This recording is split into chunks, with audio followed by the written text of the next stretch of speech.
దేవుడి నామానికి స్తోత్రములు. ఈ ఉదయకాల సమయంలో మీ అందరికీ కూడా నా హృదయపూర్వకమైనటువంటి వందనాలు తెలియజేస్తున్నానండి. ఈ దినము దేవుడు మీతో మాట్లాడుతున్నటువంటి మాట ఏంటంటే, దేవుడు మీ చుట్టూ, మీ గృహము చుట్టూ, మీ సంఘము చుట్టూ ఆయన కంచె వేసి ఉన్నాడు. దేవుని బిడ్డలారా, వాక్యం సెలవిస్తూ ఉంది. విలాప వాక్యములు 3వ అధ్యాయము 7వ వచనములో, ఆయన నా చుట్టూ కంచె వేసి ఉన్నాడు. భక్తుడు అంటున్నాడు, దేవుడంట ఆయన చుట్టంట కంచె వేసి ఉన్నాడట. ఎప్పుడు వేసి ఉన్నాడట?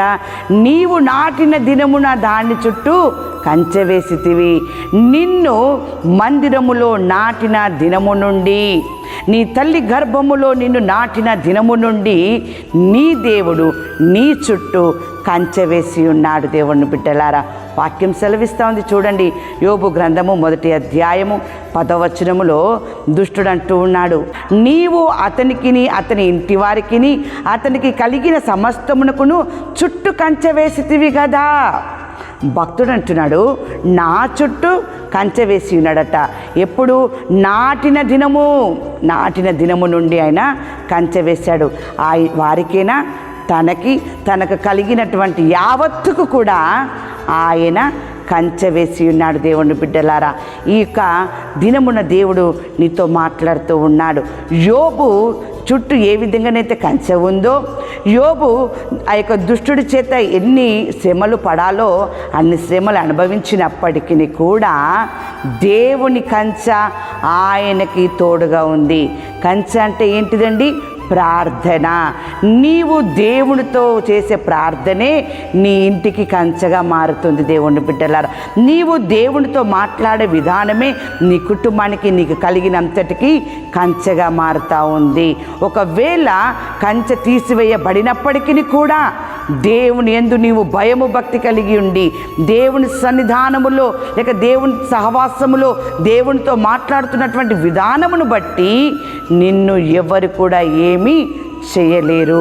వాక్యం సెలవిస్తూ ఉంది కదా. ఇక్కడ మత్తయి సువార్త 16వ అధ్యాయము 19వ వచనము, పరలోక రాజ్యం యొక్క తాళపు చెవులు నీకు ఇచ్చెదను.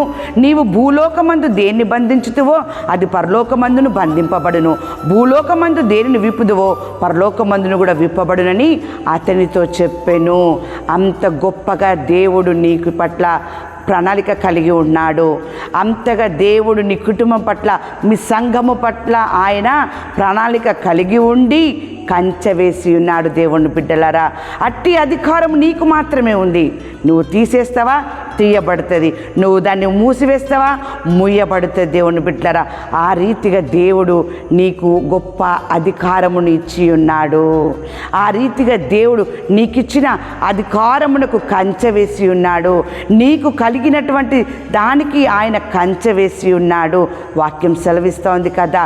అయితే నీవు ఆయన మాటలని జాగ్రత్తగా విని నేను చెప్పినది యావత్తు చేసిన యెడల నేను నీ శత్రువులకు శత్రువును, నీ విరోధులకు విరోధినయుందును.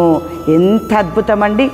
దేవుడు చెప్పినటువంటి మాట ప్రకారము, ప్రవచన ప్రకారము, దర్శన ప్రకారము, వాక్య ప్రకారము మీరు జీవించినప్పుడు మీ శత్రువులకు శత్రువు ఆయన.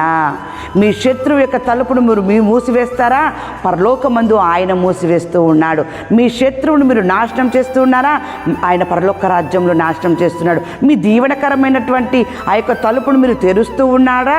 ఆయన పరలోకమందు కూడా తలుపును తెరుస్తూ ఉన్నాడు. దేవుని బిడ్డలారా, అంతేకాదు ఆయన మాట్లాడుతున్నటువంటి మాట ఇర్మియా గ్రంథము 15వ అధ్యాయము 11వ వచనం, అందుకు యెహోవా నిశ్చయముగా నీకు మేలు చేయవలనని నేను నిన్ను బలపరచుచున్నాను.